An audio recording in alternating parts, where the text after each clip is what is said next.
Hi guys, this is Dan from Magic Pachinko Restorations with another short video on a vintage pachinko machine. If you happen to like this sort of thing, please consider subscribing. It's great. Comments, thumbs up, all that sort of stuff. If you do ask a question on the YouTube channel, I will do my best to get back to you and answer that question. It is much easier though to go through the magicpachinkorestorations.com website. There is a contact page there, and it allows you to input information. You'll get an automated response that will then show you how to upload pictures and things like that. So that's the best way to do it, although I will respond to anything that I see on the YouTube channel. Please keep in mind that these things come to me right away.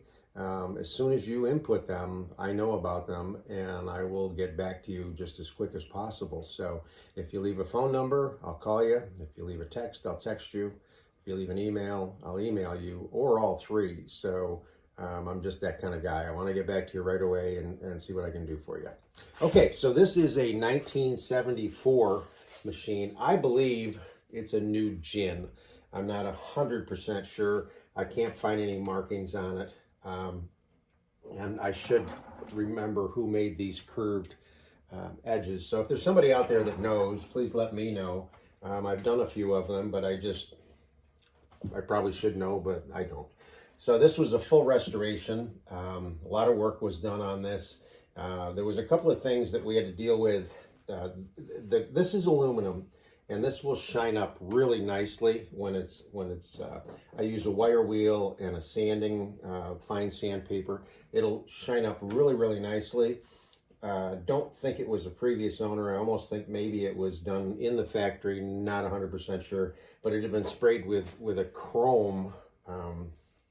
It looked very chromy. I have chrome paint that doesn't really look like chrome, but this stuff, there was some sort of coating on this that really made it look like chrome. Unfortunately, over 50 years, it had started to really deteriorate badly, to the point where this was really, aluminum will oxidize, and this was really badly oxidized, and the chrome was falling off, and I wasn't sure what to do. I was going to try to save it, and then I thought, you know what, let's just scrub it all down, and it scrubbed up really nice. Down here, the ashtray is all clean, smooth, shiny. The feed tray is all clean and smooth, shiny. And we did a new playfield on it. This is actually a copy of the original playfield. I was surprised. The person I get the playfields from has a lot of Nisijins and Sankyos and Sanyos and Haiwas and things like that. But this being an oddball machine, I was kind of surprised that he had it. Also, we talked about the spinners. These are newly painted spinners that I did. And when I talked to the customer about the color choices, at the time I didn't have the tulips in, and she said, all the tulips are orange, right? And I said, oh yeah. So the orange matches the tulips really nicely. So it came out nice and pretty. This is the ball out light is on because there's no pachinko balls in it. There's another light bulb that's down here.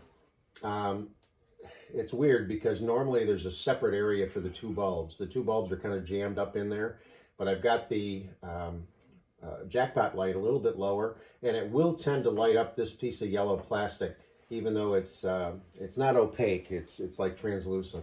So, or with this, well, this is translucent too, but it shines right through that lens. So pretty machine. We got the feet on it. I'll move it forward a little bit. Turn it. Interesting cabinet with a groove down both of the outsides. And that's what she looks like. Didn't have the lower feed track cover. Fortunately, the one from a Nisijin did fit with a little bit of modification. I redid all of the wiring on this, and you know, obviously everything gets all cleaned up, so on and so forth. So it's a pretty machine, looking good. So we're going to load it. It's a B-style machine. This is the ball dump mechanism right here.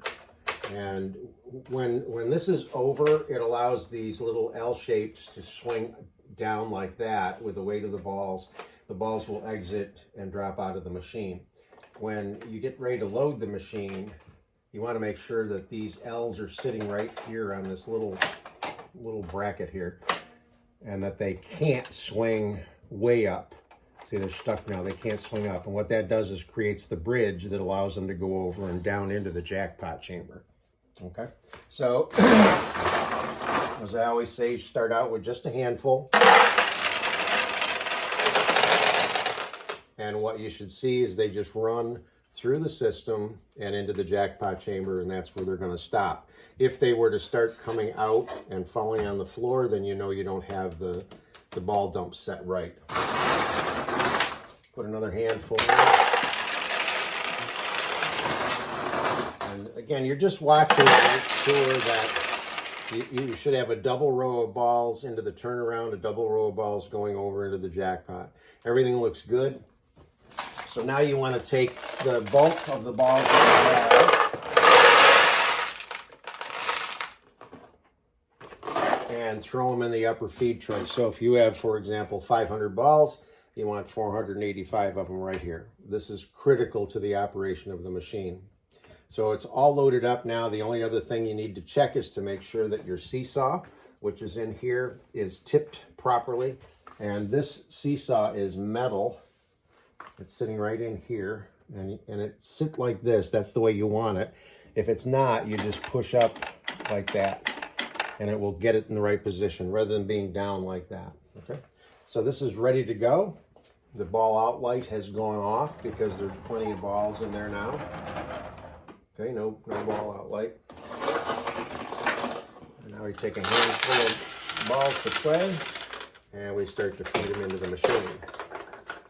Now right now, okay, I was going to say right now none of the tulips are open, but that's not true. There are some tulips open on the right side. Over on this side. So I'm going to see if I can get a ball to get over there and get, almost.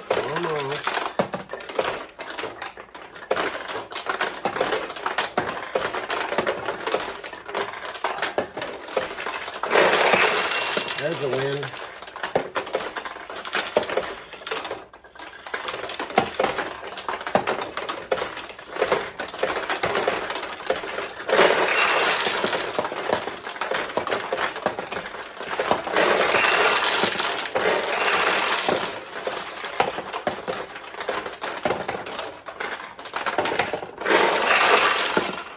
So that's the 1974, again, I believe, new gin. If a ball goes in here, it'll open all the tulips.